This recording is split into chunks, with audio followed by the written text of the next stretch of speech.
Back in 1997, Jason Lewis and I decided to do the Attawapiskat trip, a traditional Wabun trip that both he and I had done several times before.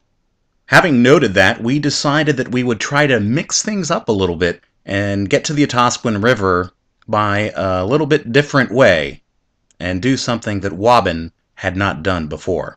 So we decided that we would get to the Otoskwin River via the Dobie River, and this presentation will show exactly how we did that and the things that we experienced and came across on our journey. When doing the Attawapiskat trip, the Dobie River is a viable alternative to get off the beaten path and take a little bit of a different route to the Otoskwin River. The Dobie River alternative breaks off the normal Attawapiskat trip at Keezik Lake. Instead of heading west, you head north on Keezik Lake, as you can see here, all the way to a small stream that flows into Keezik Lake. This stream, as it enters Keezik Lake, is rocky, shallow, with fast-moving water. Therefore, we have to portage 250 yards around that to get to the flat water. Now, when we first arrived at this back in 1997, we were worried that the stream would be too shallow and inaccessible by canoe. When we got to the stream and saw that it was shallow as it led into Keezik Lake, we got a little bit worried, and we walked up the 250 yards and saw that the stream becomes flat and wide enough to traverse by canoe. So we decided to go on with our plans to do the Dobie River at this point.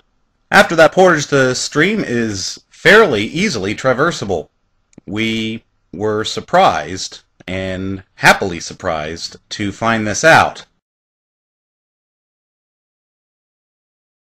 After that 250-yard portage, there is a lift over into a small body of water that is unnamed.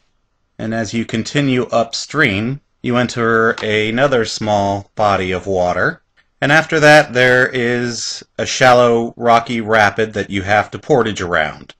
And here, the stream narrowed a bit, which, again, gave us a little bit of concern, but turned out to not be an issue. Portaged 350 yards around that shallow, rocky rapid into that small, unnamed lake. We bushed a campsite there on the left shore. Nice campsite and pretty good fishing in through there, believe it or not.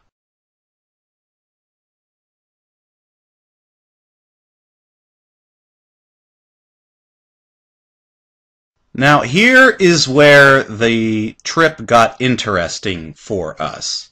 This series of 3 portages was supposed to only be 2 in our minds, as that small body of water after the 700-yard portage was not on our topographical maps. So when we got to that small body of water, we thought we were in the small lake after the 800-yard portage. Whereas you can see there is a southward moving portage into Dorothy Lake. So when we were in that small lake, we started traversing to the south and ended up portaging into a lake that is not on our trip. It was a beautiful lake. It was a long portage, and we ended up camping on that lake. Nice sight. Had a good time. And then a camper and I brought 2 canoes, one to leave at the lake where we camped and one to carry back across to find out where we were. And we ended up looking across that small body of water and found the lake where we were supposed to be, and then the 500-yard portage into Dorothy Lake. So we brought everything all back and went back on our way to where we were supposed to go. That unmarked lake on the topographical map really messed with us, but in the end, we found out where we were and went on our way. Now, Dorothy Lake is a beautiful remote lake, a little bit shallow, and that is where we decided to camp before we started on the Dobie River. Now, at the start of the Dobie River, we had reason for concern once again, and mind you, we are going downstream now. We were concerned because, again, there was shallow, rocky, fast-moving water. that we were able to traverse. Now, we did have a high water year, not too terribly high, a little bit above normal, which made this trip a little bit easier.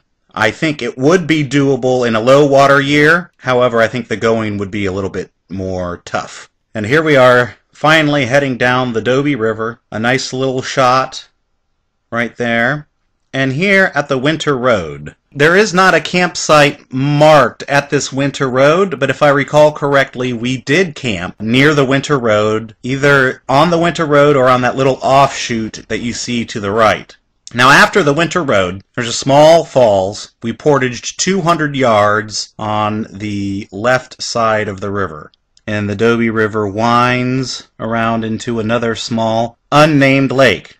Now, in 1997, with the water a little bit high, we came upon this section of river. And as you can see, it almost looks like the river stops right there. But it is there, it's just wide and shallow and almost impassable by canoe. We made the decision to try to line down and ended up scraping and doing a little more work than we anticipated. In the future, we made a note that there should be a portage found or a portage bushed if there is not one to get around this section of river.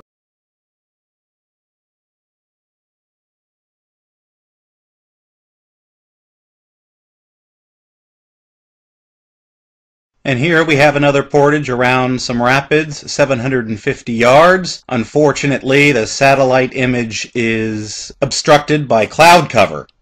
And here we are at Dobie Lake. Fishing camp on the left side right there. Good to know that that's there in case of emergency. Another beautiful lake on the Dobie River.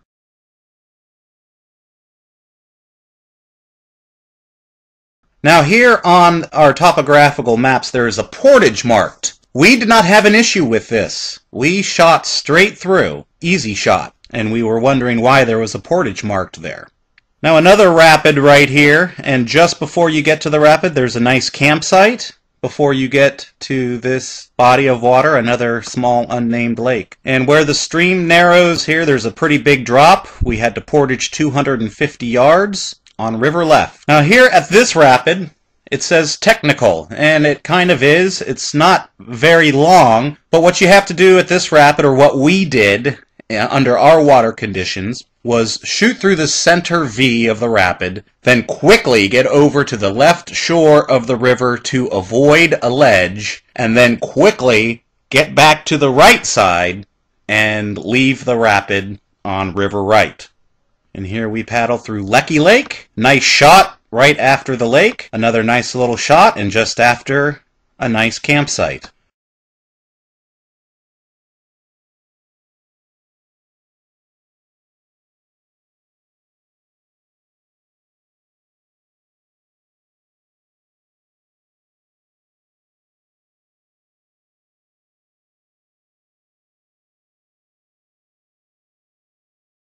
A rocky shot. You need to do some maneuvering just before you enter Nanos Lake.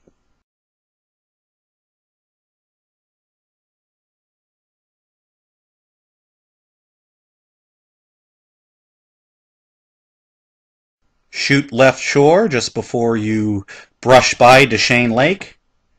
And a 600-yard portage after that around a pretty hairy rapid. Now after that rapid, this becomes a very fun river. Nice shot there.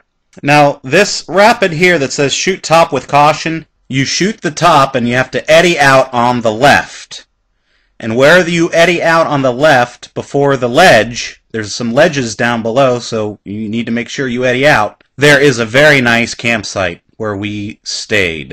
And then from the campsite, you portage around the rest of the ledges. And then from there on out, shoot, shoot, shoot, shoot. Fun rapids we had on that day. I recall having a great time as we re-enter the normal Attawapiskat trip on the Otoskwin River. Now it should be noted that the nice thing about doing the Dobie is you do avoid the Ho Chi Minh Trail around Long Current Rapids on the Otoskwin River.